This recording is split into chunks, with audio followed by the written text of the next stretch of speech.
فدرس النهارده رخم. اوكي، يعني مع الاسف يؤسفني اقول ان هو درس رخم، كلكم بتشتكوا منه. اللي هو ترتيب الجمله، ترتيب الجمل في الباراجراف. keep or delete. yes or no.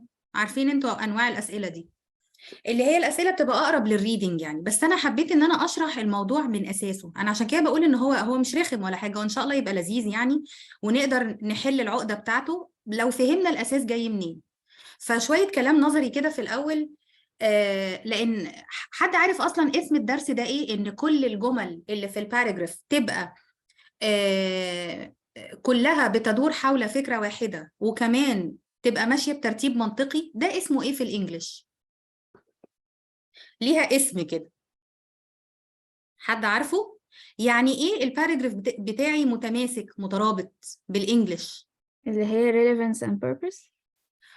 ماشي. الريليفنس ان هي كل حاجه تبقى ريليتد، لكن الدرس ده اصلا المهاره دي في الكتابه، هي دي من مهارات الكتابه بقى، اسمها كوهيرنس. عارفين الكوهيرنسي؟ في الاي اس تي بيحبوا يقولوها كوهيرنسي. برافو يا ريم، صح، كوهيرنس. اوكي، sometimes كمان بنسميها كوهيجن، ان الجمل كلها، السنتنسز كلها تبقى ريليتد لبعض في الباراجراف الواحد، لان الباراجراف ده بيبقى عامل زي وان بلوك، وحده كده مترابطه، ما يبقاش فيه جمله كده طالعه بره الموضوع. وكمان ترتيب الجمل يبقى منطقي، ما يبقاش فيه جمله مثلا جايه قبل جمله تانية، وهي كان المفروض ان هي تيجي في اخر الباراجراف مثلا. اوكي، فكل اللي انا بتكلم عليه ده اسمه coherence and unity. اوكي، تماسك او ترابط الافكار في الباراجراف. اوكي، we should pay attention للكواليتيز دي في القطعه المكتوبه. البرزنتيشن دي اوكي المفروض ان هي تاسيس كتابه. يعني هي طبعا في ناس ممكن تقول احنا مالنا ومال الكتابه، احنا مش بنكتب في الامتحان. هو طبعا يعني هو امتحان ستاندردايزد مالتيبل تشويس، مفيش مجال انك تكتب الا لو انت حاجز اسي، ومحدش بيحجز اسي. بس انا قصدي يعني هو ازاي بيختبرك وبيشوفك فاهم الموضوع ده ولا لا؟ انه بيجيب لك باراجراف وبيلخبطه. يعني هو عشان يشوفك انت كطالب فاهم موضوع الكوهيرنسي ده ولا لا، بيجيب لك باراجراف ملخبط. يجيب لك الباراجراف مثلا ويشيل منه جملة مهمة، او يجيب لك الباراجراف ويحط خط تحت جملة ويقول لك هل هي ريليتد ولا لا، او يلخبط لك ترتيب الجمل ويقول لك ها هنعمل ايه، هنرتب الجمل ازاي بحيث ان الباراجراف يبقى لوجيكال. مش هي دي بقى الاسئله اللي دايما بتضايقنا؟ اوكي، كل دي اسمها يونيتي، اللي هي قاعده انه all parts work to support the main idea. الباراجراف ده اللي هو بيبقى عباره عن 5 6 7 8 20 جمله، لازم كل السنتنسز دي تبقى related ل one main idea. فقاعدة اليونيتي إن all parts, all sentences must support the same main idea in a paragraph. قاعدة الكوهيرنس إن كل الايدياز لازم تبقى connected لبعض، لازم تبقى بتوصل لبعض، جملة بتسلم جملة بتسلم جملة، ودي بتتعمل بطريقة معينة هنتكلم عنها دلوقتي. والقاعدة الثالثة إنه أي ايديا لازم يتعمل لها development، لازم يتعمل لها حاجة اسمها elaboration. elaboration معناها إن أنا بعمل supporting للمين ايدياز بتاعتي او الميجر كليمز بتاعتي، بعمل لها supporting using supporting details. فهو ده اساس الموضوع. اساس الموضوع ان انا لما ببني باراجراف، ماشي، يعني خلينا نعتبر ان الباراجراف ده كانه حيطه، والحيطه دي فيها بلوكات sentences. اوكي، لازم السنتنسز دي تبقى مترابطه مربوطه ببعض، وتبقى كلها من نوع واحد، وتبقى كلها ريليتد لنفس الفكره، وتبقى كلها مرصوصه ومربوطه ببعض كويس. كل ده اسمه يونيتي وكوهيرنس وإلابوريشن. طب ازاي بقى بنعمل كده؟ بالنسبه لليونيتي زي ما قلت لكم، المفروض ان الرايتر بيراجع الباراجراف بتاعه، ايه هي المين ايديا، ايه هي المين ايديا بتاعت الباراجراف ده، وبعدين يبتدي يحط الديتيلز او السبورتنج ديتيلز اللي ليها علاقه او بتعمل سبورت للمين ايديا دي.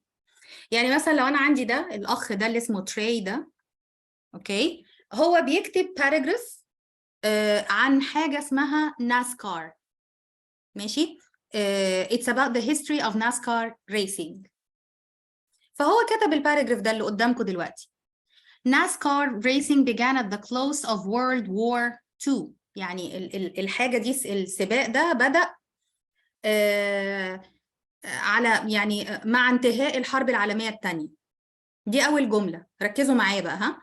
World War II was a time that saw tremendous growth in factory production. الحرب العالمية الثانية ده كان وقت كان فيه نمو رهيب في المصانع.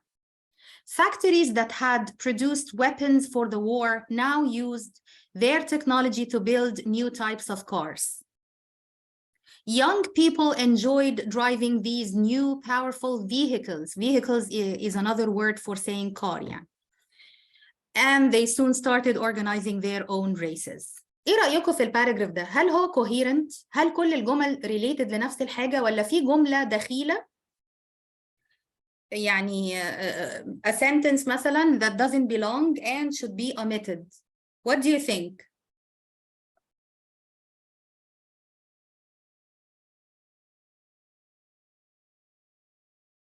لما بنعيد قراءة الباراجراف كده بتركيز هنلاقي إن السنتنس التانية دي اللي هي بتتكلم على المصانع في الوقت بتاع الورلد وور 2 هنلاقي إن هي it's not really related. هو خد حاجة يعني ملهاش علاقة بالباراجراف اللي هي الحرب العالمية التانية وإيه وسرح فيها وقعد يتكلم عليها، بس هي it doesn't really support المين idea of الباراجراف اللي بتتكلم على بدايات سباق العربيات ده. اوكي، فالجملة دي المفروض انها تتشال خالص، وبحيث ان احنا هو بيعيد بقى كتابة الباراجراف من غير الجملة دي خالص. اوكي، this is the whole idea of اللي احنا بنعمله ده. تمام، هي it seems related لكن هي مش related. اوكي، فالايدياز within a piece of writing must be coherent، ولازم يبقى في connection واضح جدا ما بين الايدياز، ما بين السنتنسز.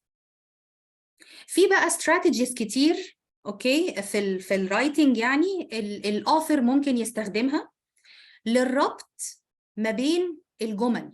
يعني هي الفكره كلها ايه؟ ان الجمل كلها تبقى ريليتد وكمان كلها تبقى مترابطه مربوطه ببعض. صح، في طريقتين. الطريقه الاوبفيوس، الطريقه السهله بالنسبه لنا الترانزيشنز، ان هو يحط ايه كلمات الربط الكتير بقى اللي احنا عارفينها دي ما بين الجمل.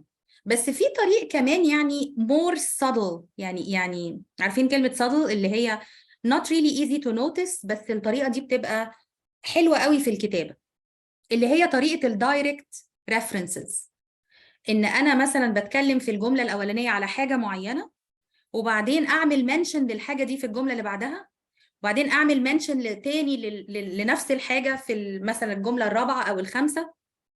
المنشن ده بقى الدايركت ريفرنس ده ممكن يبقى pronoun، ممكن يبقى keywords، إعادة keywords. الحاجات دي بقى هي اللي احنا بنستخدمها واحنا بنحل أسئلة الامتحانات. هنشوف طبعا في الآخر، بس ايه يعني خليكم معايا في الجزء النظري ده هنخلصه بسرعة، بعد كده هنشوف بقى ايه هيفيدنا ازاي واحنا بنحل الامتحانات. اوكي، او أسئلة الامتحانات.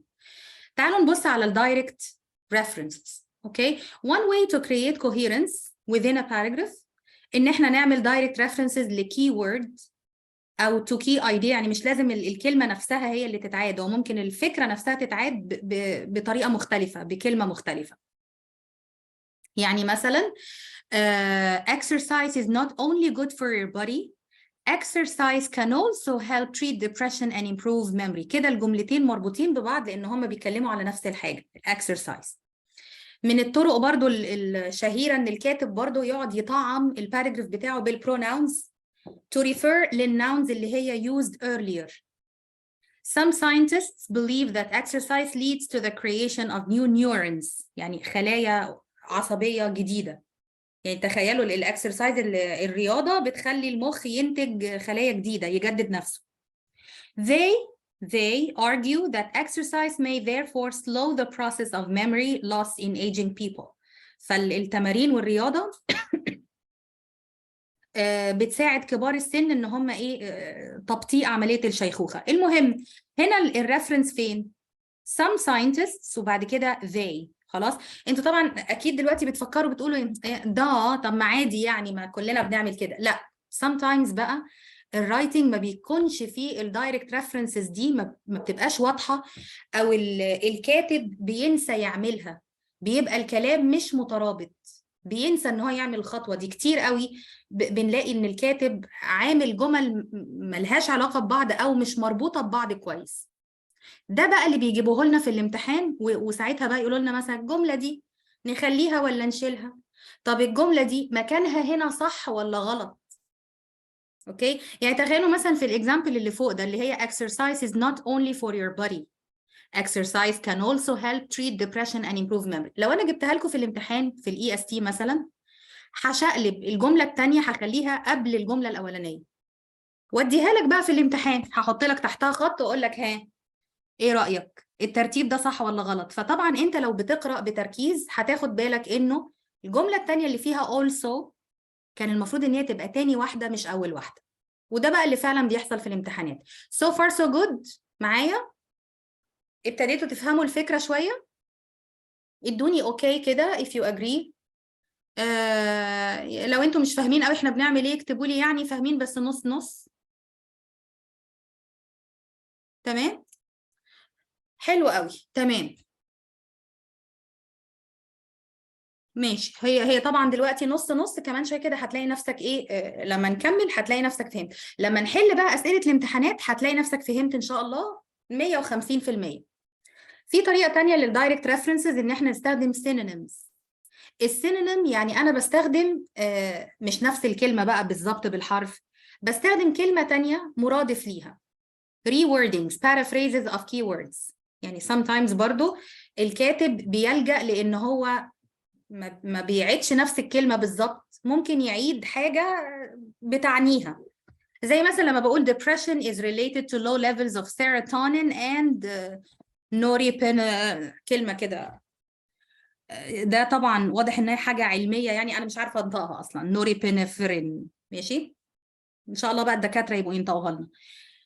بعد كده بيقول during exercise the brain releases more of these neurotransmitters. اوكي، يبقى هو هنا السيروتونين والنوري بنفرين ده، اوكي، هم دول عباره عن ايه؟ عباره عن نيورو ترانسميترز، خلايا ووصلات عصبيه، اللي هي خلايا المخ يعني اللي بتساعد او مواد كيميائيه في المخ بتساعد على التغلب على الديبريشن يعني. فهو بدل ما يعيد نفس الاسمين دول تاني، هو استخدم لهم ايه؟ سينونيم. فبقى الجملتين كده ريليتد لبعض، بقى واضح قوي ان الجملتين اتربطوا ببعض. دي برضو ما تستهونوش بالموضوع ده، دي من مميزات الكتابة الحلوة. يعني هي دي طريقة الكتابة الحلوة، ان الكاتب يربط المعاني ببعض ويربط الجمل ببعض ويغير في المعاني. والمهم ان كل حاجة تبقى متماسكة ومترابطة، كل حاجة هو كاتبها تبقى مترابطة. ليه؟ اولا علشان يساعد القارئ ان هو يفهم بسهولة اكتر. ثانيا لما القارئ هيفهم، ولما القارئ يبقى بيقرأ لكاتب شاطر هيفتكر هو كاتب ايه. اي حد يا جماعة بيكتب حاجة بيبقى عايز الناس تفتكر كلامه، يعني احنا بنكتب علشان الناس تفتكر كلامنا، فلازم الكتابة بتاعتنا تبقى كويسة مترابطة coherent بالطريقة دي.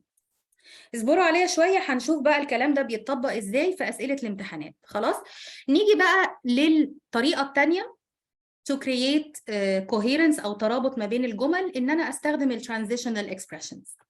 transitions العادية. We use them to connect the ideas and make relationships between ideas clear. زي مثلا بستخدم also and another similarly لما ببقى بعمل comparison، أو بستخدم but و still و in spite of و however و yet لو أنا بعمل contrasting. لو أنا بتكلم على time sequence أو time order يعني بستخدم after before then next first meanwhile. كل الحاجات دي هنحتاجها وإحنا بنحل دلوقتي حالا هتشوفوا. لو أنا بتكلم على مكان يعني بوصف place بستخدم بقى prepositions بتاعت المكان. لو أنا بتكلم بترتيب الأهمية first, firstly, secondly, third, fourth, last, mainly, to begin with. لو أنا بتكلم على cause and effect بستخدم الحاجات دي because و since و so that و therefore و thus. فمثلا تعالوا نبص على الباراجراف ده، اوكي، اللي هو برضو الأخ ده صاحبنا اللي اسمه تري برضو بيحاول إن هو يحقق التماسك أو الترابط أو الكوهيرنس within الباراجراف اللي قدامكم ده دلوقتي عن طريق rewording و repeating ال key terms وكمان by using transitional expressions. وأنا بقرأ الباراجراف معاكم دلوقتي فكروا كده إيه هي الأماكن اللي عمل فيها rewording أو repeating للكي words وإيه الأماكن اللي استخدم فيها transitions. أوكي اقروا بقى معايا.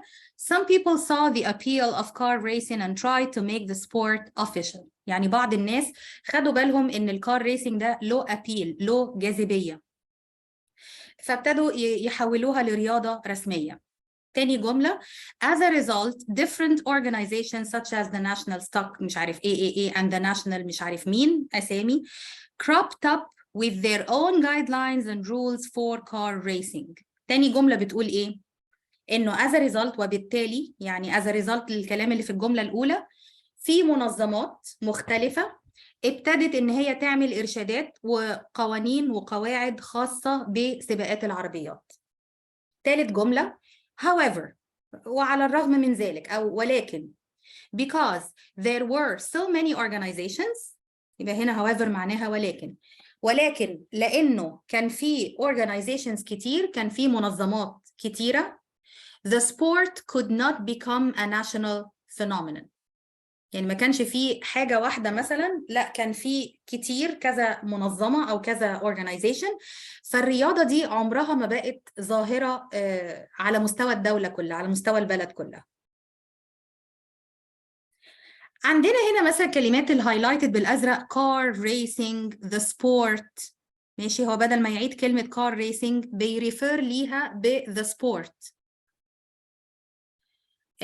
as a result طبعا هو هنا بيبين ان في cause and effect ما بين الجملة الأولى والثانية باستخدام الترانزيشن as a result. هنا برضو repeating الكيورد اللي هي car racing ده بيعمل ترابط. وعندنا هنا however برضو اللي هي بتوضح ان في contrast. وعندنا كمان because بتبين برضو ان كان في cause and effect. كل ده بيعمل ترابط، بيعمل انسيابية في الرايتنج، بيخلي القارئ يقرأ وهو مرتاح أكتر وبيخلي القارئ يفهم أكتر. فدي الحاجات اللي احنا بندور عليها في كل باراجراف بنقراه في الامتحان. مش عايزة أسمع حد بيقول لي هو أنا هلحق أعمل كل ده. تمام؟ لو افهم الفكرة الأول وبعدين موضوع الوقت ده يجي بعدين. اللي ما بتعرفش تعمله أصلا بالبطيء مش هتعرف تعمله بالسريع، فتعلم الموضوع الأول بالبطيء take your time and then السرعة بتيجي لوحدها بالممارسة. اتفضلي يا ساجة. ميس هو في الإساي اللي فات ده أها كان في however و because جنب بعض، هو مش ما ينفعش يجي to conjunction؟ بصي قبل because في إيه؟ ما هو في كوما. أيوة في كوما وفي كوما تانية، يبقى الجزء ده non-essential. هي الجملة الأساسية هنا بتقولك إيه؟ however the sport could not become a national phenomenon because there were so many organizations. يعني أنا لو خدت because والجملة بتاعتها لو حطيتها لك بعد phenomenon هتبقى أريح لك، صح؟ هو اللي حصل إن هو خدها وقدمها خلاها في أول الجملة، فجراماتيكلي هي مظبوطة جدا. خلاص تمام. اسمعيها تاني برضو معلش معايا، انا عارفه انك فهمتيها بس تعالي نسمعها تاني برضو لان هي فعلا تركيبه غريبه يعني. however because there were so many organizations the sport couldn't become a national phenomenon. ماشي، this is one way to say the sentence. في طريقه تانية انك تقولي however وهيبقى في كوما برضو. there were the sport could not become a national phenomenon because there were so many organizations. لو حطيت because لزق بعد phenomenon مش هيبقى فيه كوما. تمام. هي الفكرة بس ان هو clause دي subordinate clause هو غير مكانها، هو مقدمها في بداية الجملة. خلاص اوكي تمام. طيب الإلابوريشن بقى، الإلابوريشن ده برضو حاجة مهمة جدا ولازم تاخدوا بالكم منها، ان هو دايما بيبقى فيه فكرة رئيسية او بيبقى فيه general statement وتلاقي الأوثر حاطط جنبها details بتعمل لها support. ده يا جماعة اسمه elaboration وده مهم جدا. يعني لو الأوثر ما عملوش يبقى في حاجة ناقصة. هي دي بقى فكرة ان هو في الامتحان بيجيب لك سؤال مثلا يقول لك يعني بيدي لك جملة كده في السؤال نفسه بره الباراجراف، يعني يقول لك ها يا ترى الجملة دي كويسة نضيفها على الباراجراف في المكان الفلاني ولا ما نحطهاش؟ او مثلا يقول لك ها الجمله دي تتحط فين، بعد sentence 1 ولا بعد 2 ولا بعد 3 ولا، فاهمين انتوا طبعا. يعني بيجيب لك ديتيل، بيجيب لك supporting detail، وبيقول لك المفروض ان هي تتحط فين. فانت المفروض بتفهم الباراجراف الترتيب بتاعه ايه، ترتيب الافكار ماشي ازاي، وبتسأل نفسك السنتنس دي المفروض ان هي تتحط فين. اوكي، فهي دي فكره المين ايدياز والسبورتنج ديتيلز. طب ايه انواع السبورتنج او الالابريتنج ديتيلز؟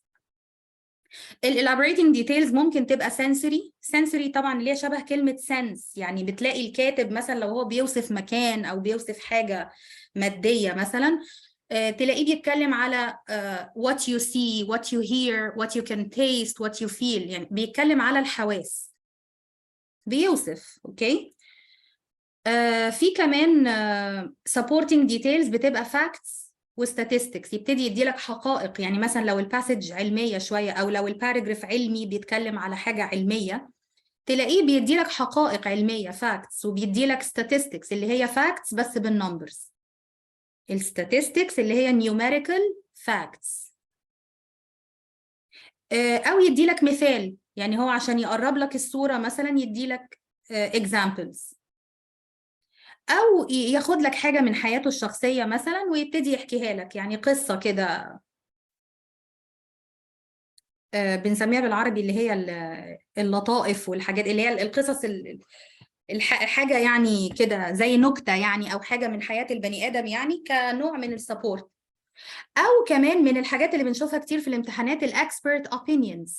أوكي، السنسوري ديتيلز اللي هي appeal to the five senses، يعني مثلا هنا الرايتر هنا شايفين بيوصف زي ما انتوا شايفين ده شلال في بارك محمية طبيعية مشهورة جدا في أمريكا اسمها يوزاميتي.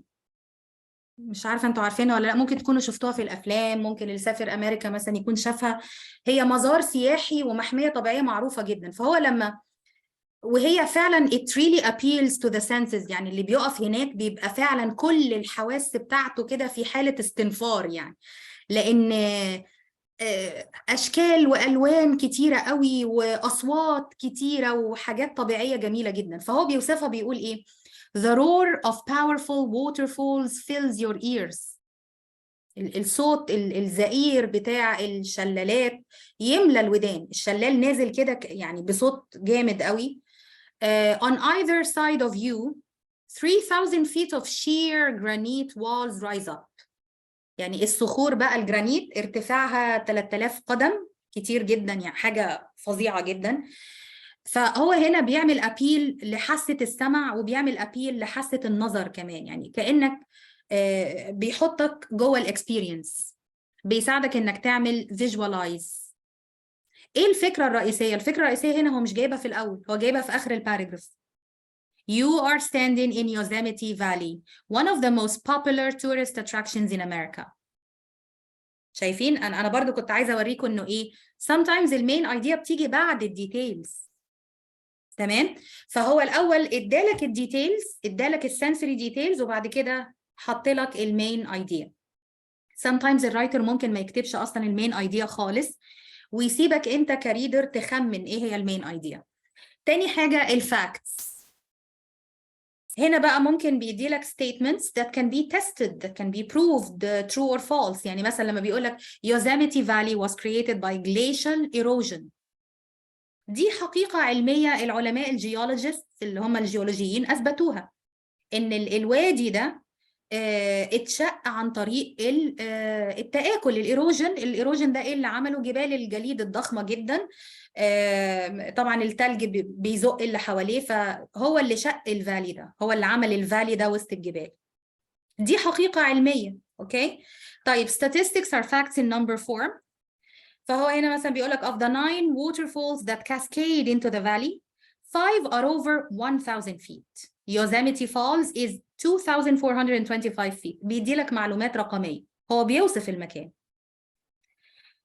لو هو عايز بقى يدي details عبارة عن examples، فهيقول لك cases specific محددة علشان يعمل support للgeneral idea. There are many spectacular views along the Yosemite Valley rim. هو هنا الجملة الأولانية دي هي الجنرال ايديا معايا. there are many spectacular views في Yosemite. بعدها الجملة اللي بعدها هي بقى الديتيل. Some of these points are Yosemite Falls, Glacier Point, Half Dome, and El Capitan. لو تلاحظوا كلها مكتوبة بالكابيتال letters. تفتكروا ليه؟ لأن these are the names of specific things. Proper nouns, okay? فالجملة الثانية detail بيشرح الجملة الأولانية اللي هي general idea. So far so good. فهم يعني لحد كده فاهمين، لأن الكلام ده كله هنحتاجه دلوقتي واحنا بنحل. هتحتاج إنك تبقى فاهم يعني إيه general statement illustrated أو elaborated by an example. هتبقى محتاج إنك تفهم وأنا بقول الكلام ده. أوكي؟ ادوني أوكي، طمنوني كده عليكم، الدنيا ماشية تمام؟ أوكي. Great. حلو قوي، ماشي تمام. الانكدوتس بقى طبعا ان هو الكاتب زي ما قلت لكم بيحكي اقصوصه كده، او يعني حاجه كده، قصه لذيذه عن المكان ده. فهنا مثلا هو بيتكلم على الهايك. طبعا الناس بتعمل هايكنج هناك، اللي هو بقى يقعدوا يمشوا ويتسلقوا الجبال بقى والمش عارف ايه في الطبيعه. The hike to reach Glacier Point was treacherous. اوكي. يعني متعبه ويعني كده مؤلمه، يعني تجربه فظيعه يعني. We encountered steep rocky terrain that made our muscles seem to scream out in pain. The view from the valley rim though was enough to make every cramp and ache worthwhile. يعني احنا اتبهدلنا، اتمرمطنا علشان نطلع الهايك دي طبعا، وعضلاتنا وجعتنا جدا، بس الفيو كان يستحق الكرامبات والآلام والمجهود يعني. فدي طبعا انكدوت، دي بقى ولا فاكتس ولا اكزامبل، ولا دي انكدوت. يبقى ايه هي السبورتنج ديتيلز اللي انت هتشوفها وانت بتقرا اي باراجراف في الامتحان؟ هتشوف sensory details او facts او statistics او اوكي. مهم قوي ان احنا نعرف ايه الحاجات اللي تبقى main وايه الحاجات اللي تبقى specific، برضو انك تفرق ما بين الحاجتين دول. دي في حد ذاتها مهارة من مهارات الريدنج والرايتنج يعني. هنشوف examples وهنشوف anecdotes. تمام.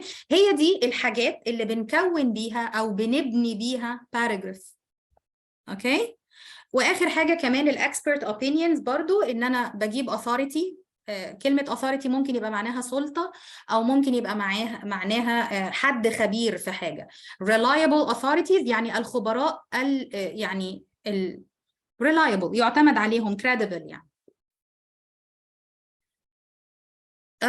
believable يعني. اوكي. Yosemite National Park Rangers advise البارك رينجرز بقى اللي هم الحراس اللي بيبقوا هناك بقى، اللي بيساعدوا الناس ويوجهوهم وكده. Advise hikers to bring plenty of food and water as well as layers of warm clothing since the weather conditions can change rapidly. الخبراء بقى اللي هم الحراس الرينجرز اللي قاعدين هناك دول، هم أدرى بالمكان، فهم بينصحوا الناس إن هم يعملوا كذا وكذا وكذا. خلاص، دي شهادة خبير. فكل اللي أنا قريته معاكم ده كان يعني ممكن لو جمعناه كده يعمل باراجراف زي الفل، بيتكلم على مكان حلو قوي في أمريكا. تمام. تعالوا نبص على الباراجراف ده كده. دي المين ايديا بتاعت الباراجراف ده. احنا هنا رجعنا للاساي بتاع كابتن تري اللي عمال بيكتب على سباقات العربيات، اللي هو سباق ناسكار. المين ايديا للباراجراف ده انه في واحد اسمه بيل فرانس decided that all of the groups should come up with one set of regulations. فاكرين الباراجراف اللي فات لما كان بيقولك ان كان في many different organizations، وكل organization كانت بتحط الرولز بتاعتها الخاصة بيها، فالرياضة دي ما بقتش ايه official national sport. ففي الاخر جاء واحد اسمه بيل فرانس، انا مش عارفة هو ده مين يعني، decided that all the groups should come up with one set of regulations. كلهم بقى يتفقوا كده على مجموعة واحدة من القوانين so that car racing could become an official national sport. دي المين ايديا. لو بصينا على بقية السنتنسز، هل تقدروا تقولوا لي ايه انواع الالابوريشن؟ يعني مثلا السنتنس الثانية in December 1947 he هنا اللي هو بيل فرانس he called the leaders of the car racing organizations together. After 4 days of working out the rules, NASCAR the National Association for Stock Car Auto Racing was born. عملوا بقى الorganization دي اللي اسمها NASCAR. Today, NASCAR is the most popular spectator sport in America. Spectator يعني something to be watched. حاجة كده الناس بتروح تتفرج عليها. Over 75 million fans watch cars race at speeds up to 248 miles per hour. سرعات جنونية يعني. ايه رأيكم في الelaboration details دي؟ What do you see؟ اكتبوا لي كده في الشات. انتوا شايفين ايه؟ اوكي، في statistics ممكن نقول كده لأن في أرقام. في ايه كمان؟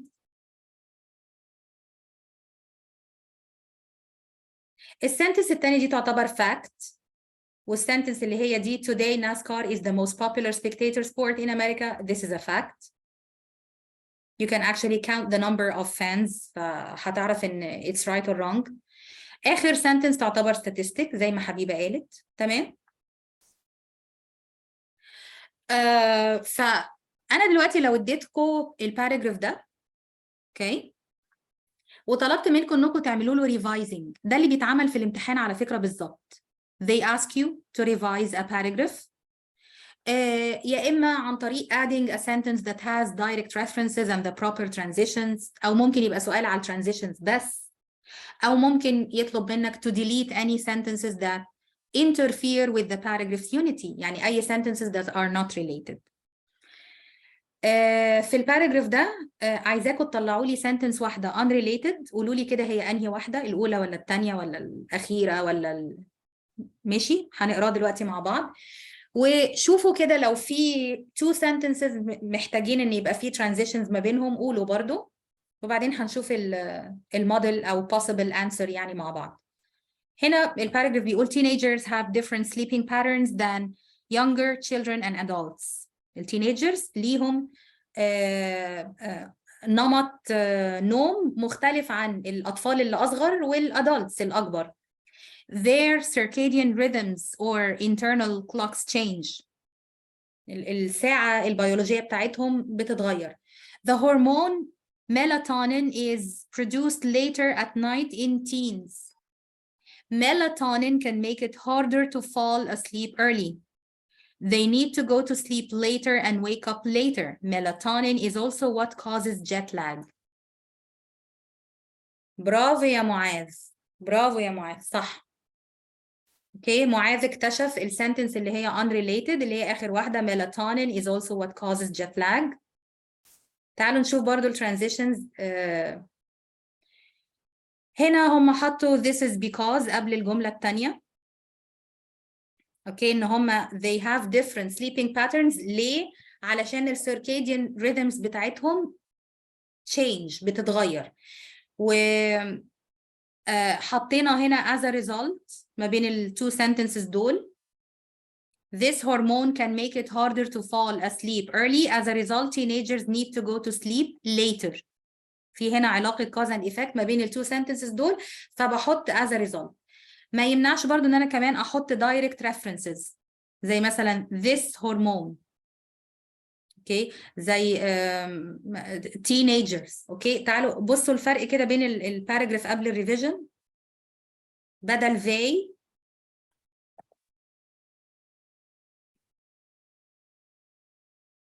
خلاها teenagers. تمام.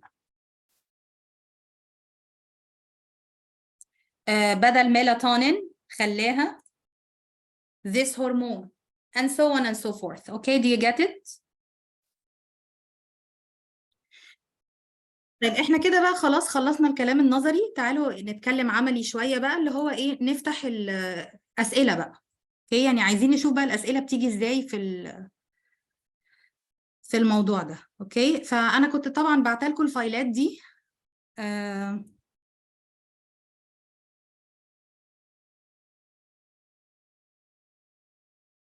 نظبط بس الفيو بتاعنا. اوكي، فأنا النهاردة يعني هتعامل مع نوعين بس من الأسئلة بيجوا على التوبيك ده اللي احنا اتكلمنا فيه، اللي احنا شرحناه دلوقتي ده، اللي هو keep or delete، أو اللي هي ممكن تبقى yes or no. ماشي، هي نفس الفكرة. وهتعامل برضو مع النوع التاني اللي هو السنتنس دي المفروض يبقى ترتيبها فين، الأولى ولا التانية ولا التالتة ولا بلا بلا بلا. اوكي، بس أنا حبيت الأول بدل ما أبدأ معاكم بسامبلز من امتحان ال EST هبدأ معاكم بحاجة شبهه قوي اللي هو السات وخان أكاديمي وكده. ليه؟ لأنه يعني ما خبيش عليكم بصراحة امتحانات السات والماتيريال بتاع خان أكاديمي مكتوب بطريقة يعني مش عايزة أقول أسهل، هو بصراحة مكتوب بطريقة لوجيكال أكتر من ال EST. الماتيريال المستخدم اللي هو بمعنى الباسجات المستخدمة للسات والسات القديم يعني مش الديجيتال والخان أكاديمي تعتبر افضل بكتير ومنطقيه كتير عن اللي في الاي اس تي. يعني اي هوب ان هم يراجعوا الموضوع ده، اي هوب ان الناس بتوع الاي اس تي يعني يراجعوا الموضوع ده. فانا هبدا الاول باسئله من امتحانات خان اكاديمي، انا بشوفها ان هي شبه الاي اس تي قوي بس احسن شويه. اوكي، منطقيه شويه. طيب هنا بيقول لك ايه؟ اسئله keep or delete. ماشي، بيطلب منك حاجه من اتنين، يا اما هيجيب لك سؤال شكله كده زي رقم 3 ده، بيقول لك the writer is considering adding the following sentence، وبيدي لك sentence ويقول لك ها it should be added ولا لا. يا اما النوع الثاني يقول لك the writer is considering deleting the underlined sentence. خلاص، يبقى السؤال ده بيجي بطريقتين. الطريقة الأولانية إن هو يدي لك sentence ويقول لك does it belong هنا في المكان ده ولا لا. والطريقة الثانية ان هو بيعمل underlining لسنتنس معينه ويقول لك ها السنتنس دي كويسه كده ولا نغيرها، نشيلها، مش نغيرها بقى نشيلها. وده اللي بيجي في الاي اس تي برضو. خلاص، ما احنا هنشوف برضو دلوقتي examples من الاي اس تي. ايه رايكم في نمبر 3؟ بنحل السؤال ده ازاي؟ للاسف الباد نيوز ان احنا لازم نقرا الباراجراف كله بنفس الطريقه اللي انا وريتها لكم واحنا بنشرح الجزء النظري، ان احنا لازم نفهم كل سنتنس بتقول ايه. ده مش معناه ان انا بفهم كل كلمه بتقول ايه، لكن معناه انه معلش انا هفتح الفايل ده غلط، انا عايزه افتحه PDF، معلش bear with me.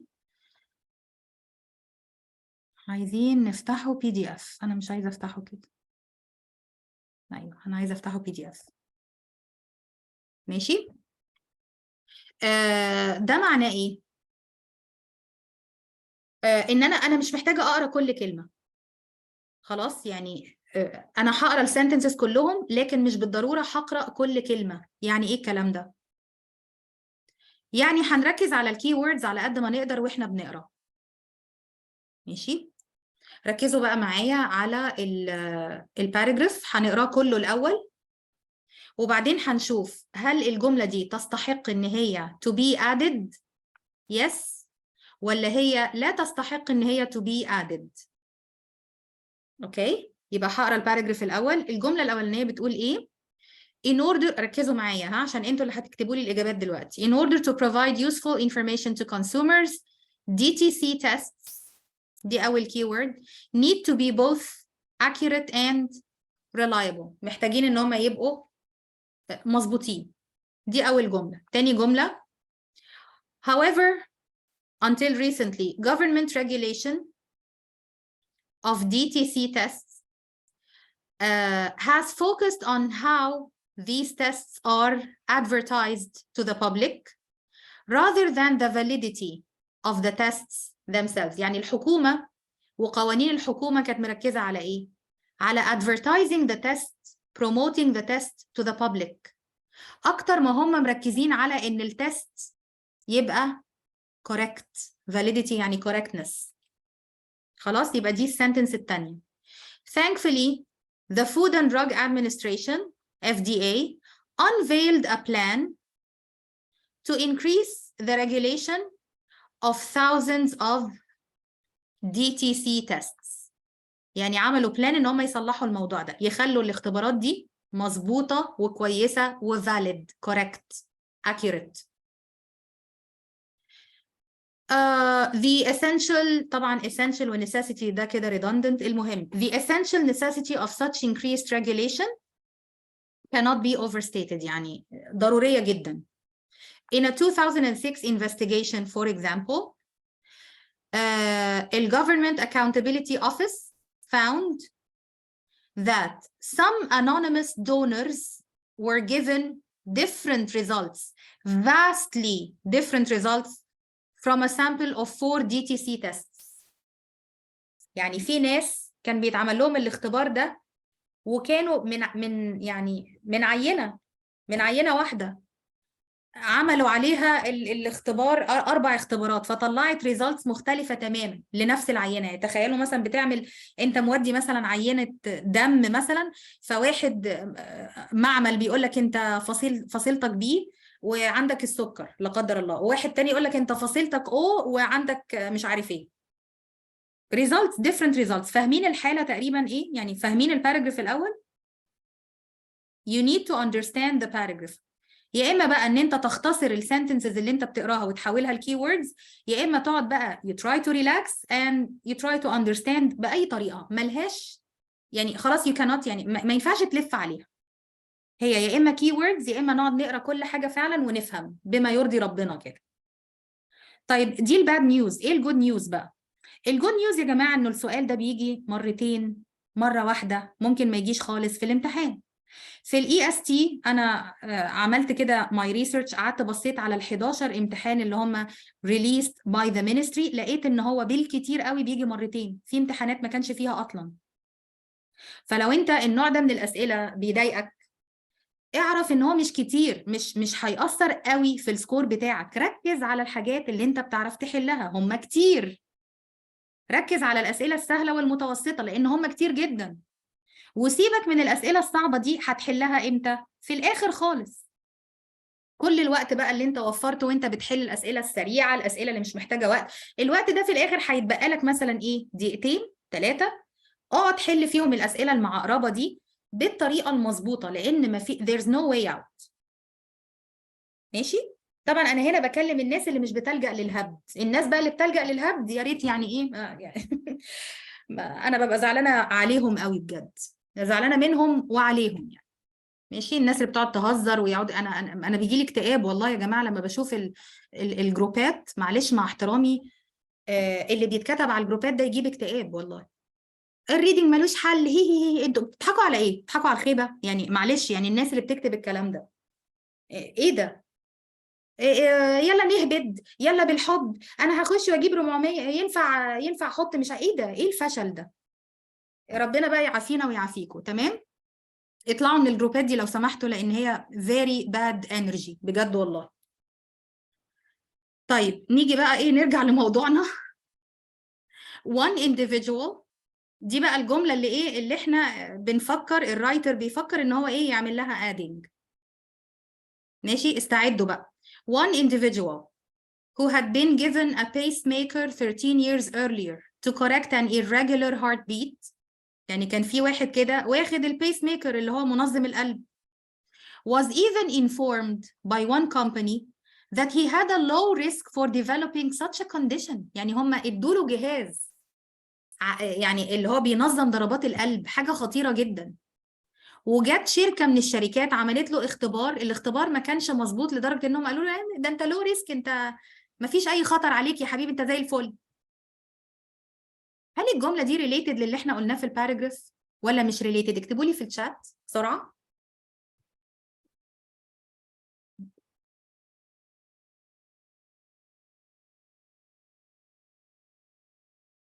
هل اللي في الجملة دي دليل على الكلام اللي في الباراجراف ولا لا؟ طب هو كان ايه الكلام اللي في الباراجراف؟ الكلام اللي في الباراجراف بيقول لك ان الهيلث تيست، الاختبارات الصحية دي ممكن جدا تبقى غلط، ممكن جدا ما تبقاش accurate. السنتنس هنا بتديني اكزامبل على الكلام ده، بتديني مثال انه فعلا في شركة من اللي بيعملوا الاختبارات دي عملت فعلا اختبار لواحد individual كان يعني معاه بيس ميكر، يعني بيدونا اكزامبل على الكلام اللي اتقال.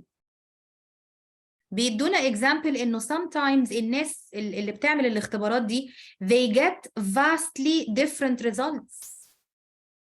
يعني واحد مثلا اتعمل له الاختبار قالوا له ده انت خلاص انت بتودع، خد البيس ميكر ده. بعدها بفترة جت الشركة قالت له لا ده انت مش محتاجه اصلا. مش ده دليل على الكلام اللي مكتوب في الباراجراف؟ مش السنتنس دي بتدينا سبورت اكتر للافكار اللي في الباراجراف؟ yes it does، بتدينا additional support عن طريق giving an example of the inaccuracy، ان الاختبارات دي مش accurate، اللي هي ال DTC tests دول. كل واحد بيدي different results. واحد يقول لك انت عيان والتاني يقول لك انت سليم 100%. This is an example that supports and elaborates that point. يبقى yes طبعا the writer should add the sentence دي هنا في الآخر كده بعد الجملة الأخيرة دي. تمام. معلش طبعا هي مش هتيجي من اول مره ولا من تاني مره ولا من المره ال20 يعني عايزه اقول لكم النوع ده بقى من الاسئله لازم تحلوه كلاسيفايد. اتكلمنا قبل كده على الكلاسيفايد اللي هو بتصطاد نوع معين من الاسئله كده في الامتحان انت عارف شكله وهو عامل لك مشكله، فبتخش تفتح كل الامتحانات اللي عندك وتطلع النوع ده بالذات وتقعد تحل فيه وتغلط فيه وتفهم الغلط بتاعك جه منين. هي دي فكرة ان انا احل كلاسيفايد. لو انا ضعيف في حاجة معينة بحلها كلاسيفايد. نجرب واحد تاني برضو. هو مدينا sentence وبيقول لنا the writer is considering adding السنتنس دي هنا في المكان ده ما بين السنتنس دي والسنتنس دي. does it belong؟ تعالوا نقرأ السنتنس الأولانية في الباراجراف ده. أنا عايزة بس أشوف آخرها فين.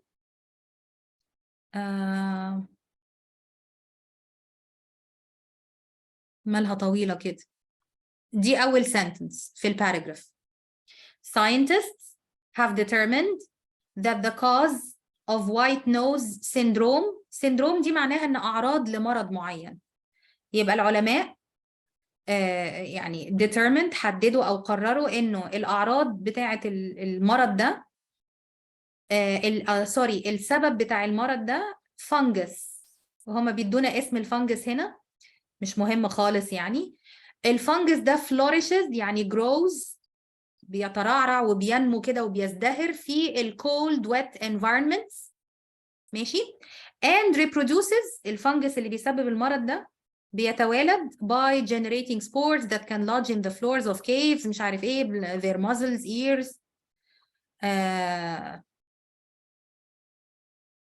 in the floors and walls of caves as well as on their.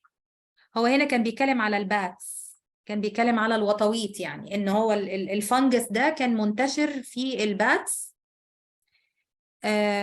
دي كانت اول سنتنس. تاني سنتنس بقى بتقول ايه؟ for reasons currently unknown infected bats الباتس اللي عندها الفنجس ده also demonstrate atypical يعني unusual behavior at hibernation sites. اللي عندهم المرض ده الوطويط اللي عندها المرض ده بتبتدي تعمل behavior غريب شوية. hibernation يعني اللي هو البيات الشتوي. بيبتدوا يصحوا وبعدين يطيروا they fly outside during the day يطيروا بالنهار and hover around the cave mouths. دي تاني جملة. خلاص كفاية كده الجملتين دول. هل ينفع أحط بينهم دي؟ طب إيه السنتنس دي بتقول إيه بقى؟ The annual temperature ranges of affected hibernacula fall between 35F and 57C. هل ينفع ان انا احط السنتنس دي sorry I'm back. حصل بس كده الدنيا فصلت ورجعنا.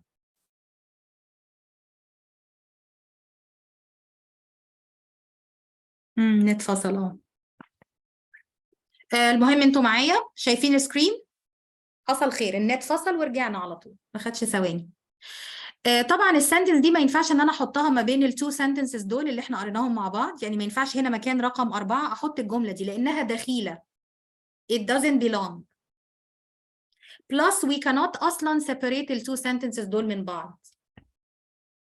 Plus السنتنس دي اللي هي بتاعت ال temperature ranges دي أصلا بتقول كلام، بتقول information بره الفوكس بتاع الباراجراف، فهي كده هتبوظ اليونيتي بتاعت الباراجراف اللي احنا اتكلمنا عنها في الأول، صح؟ فيبقى هنا الإجابة كانت دي. تمام معايا؟ نشوف بقى النوع التاني من الأسئلة اللي هو بيقول لك مثلا الآثر بيفكر إن هو يشيل السنتنس دي، يس ولا نو؟ ديليت ولا مش ديليت؟ يبقى أنا مطلوب مني أعمل إيه دلوقتي؟ أنتوا بقى لو أنتوا بتحلوا السؤال اللي قدامكم ده دلوقتي، مطلوب منكم تعملوا إيه؟ هتعملوا إيه؟ إيه الخطوات اللي هتمشوا عليها؟ Yes, read the paragraph. شوفوا علاقة الجمل ببعض، شوفوا الباراجراف ده بيتكلم على ايه، المين ايديا بتاعته ايه، وهنشوف بقى 6 دي related ولا لا، تتشال ولا ما تتشالش، مهمة ولا مش مهمة. طيب تعالوا هقرا معاكم الباراجراف. اوكي، هو طبعا في هنا طريقتين للقراية بقى، لما بتبقى في already sentence موجودة وunderlined بيبقى في طريقتين للقراية. في ناس بتحب تقرا من غير الجملة اللي تحتها خط عشان ما يتلخبطوش. اوكي، يعني في ناس بتحب تقرا من غير الجمله وبعدين بعد ما بيخلصوا قرايه بيروحوا يشوفوا الجمله بتقول ايه. انا شخصيا بفضل الطريقه دي. في ناس تانية تقول لك لا، انا هقرا كله على بعضه including السنتنس الاندرلايند، وانا بقى هحس كده بالاحساس، بالحب كده زي ما بتقولوا، بالكفته بالسنس، يعني هستخدم الكومن سنس بتاعتي ان انا اشوف السنتنس دي فعلا belongs ولا لا. انا شخصيا كايمان I prefer الطريقه الاولى، ان انا فعلا بقرا الباراجراف من غير خالص الجمله الاندرلايند وبقراها في الاخر. بحس ان انا ركزت اكتر، تمام، يعني بحس ان انا مركزه اكتر في اللي بيتقال، وفي نفس الوقت لو حسيت ان في something missing برضو بحس يعني. طيب تعالوا نقرا اول sentence. In the spirit of his new nation ending what he termed an artificial aristocracy، يعني طبقه نبلاء صناعيه مش حقيقيه fake. Jefferson introduced the notion, the idea of what we now call electives. اوكي، جيفرسون ده طبعا كان من الآباء المؤسسين الفاوندينج فاذرز لأمريكا، اللي هي أمريكا كانت في الوقت ده كانت لسه جمهورية جديدة، بلد جديدة، لسه يا دوب بيقولوا يا هادي يلا بينا نعمل أمريكا يعني. فهو بيروح بقى البلد الديمقراطية الجديدة دي، he introduced الidea of حاجة اسمها electives، اللي هي الحاجة اللي انتوا بتعملوها في المدرسة، عارفين الelectives اللي هي المواد الاختيارية. أنا السنة دي هدرس سايكولوجي، السنة اللي فاتت درست بيولوجي، يبقى السنة الجاية أخد فيزيكس. electives، أوكي؟ In lieu of a strictly dictated curriculum، يعني instead of، in lieu of يعني instead of، it's just a fancy way of saying instead of. A strictly dictated curriculum يعني بدل ما يبقوا ماشيين على منهج كده forced أو obligatory، dictated. Students could select from 10 academic disciplines، بيختاروا على مزاجهم من 10 مجالات أكاديمية علمية. أنا بقى إيه، مش هقرا السنتنس دي دلوقتي، هقراها في الآخر. Not one to overlook the slightest detail. Jefferson showcased the 10 categories by placing a carefully chosen Roman symbol on each of the 10 pavilions. هو هنا مستخدمين parentheses عشان يقول لك يعني المعلومة دي مش مهمة خالص. هو بيقول لك يعني ان هو كان بيستخدم طريقه معينه لكتابه اسماء الكاتيجوريز دي او اسامي السبجكتس دي، تمام، مش مهم، معنى الجمله دي مش مهمه خالص. تعالوا نكمل. To support the science components of the university's curriculum, Jefferson included a botanical garden, an experimental farm, and an observatory. علشان يدعم الأجزاء العلمية من منهج الجامعة. هو واضح طبعا إن إحنا هنا بنتكلم على الجامعة اللي أنشأها جيفرسون. خلاص، هو كان راجل كبير قوي في البلد يعني، وقرر إن هو يعمل جامعة. فلما عمل الجامعة دي كان عامل لها بقى نظام معين اللي إحنا قريناه ده. تعالوا بقى نقرأ sentence 6. ماشي، دي بقى الخطوة المهمة بقى. does it belong ولا does it not belong؟ أنا عاملاها بالإيه؟ بالأصفر أهو. هل هي هنا حلوة كده في المكان ده ولا لأ؟ ولا تتشال؟ these disciplines، شايفين الدايركت ريفرنس اللي اتكلمنا عنه في البرزنتيشن بتاعت الأول، الكلام النظري اللي قلت لكم عليه؟ مش دي بيبقى اسمها دايركت ريفرنس؟ إن هو الرايتر هنا repeating the same keywords. متفقين؟ طب نكمل شوية، يمكن بيخدعنا مثلا، يمكن حاطط الكي وورد بس بقية الجملة مثلا ملهاش علاقة. طب نكمل، ما لازم بقى نكمل، ما ينفعش اعتمد على كلمة واحدة، لازم الجملة كلها. These disciplines were subject areas that ranged from ancient and modern languages to certain branches of science. الله، مش دي تعتبر supporting detail من اللي احنا شفنا عليها أمثلة في البرزنتيشن برضو اللي في الأول؟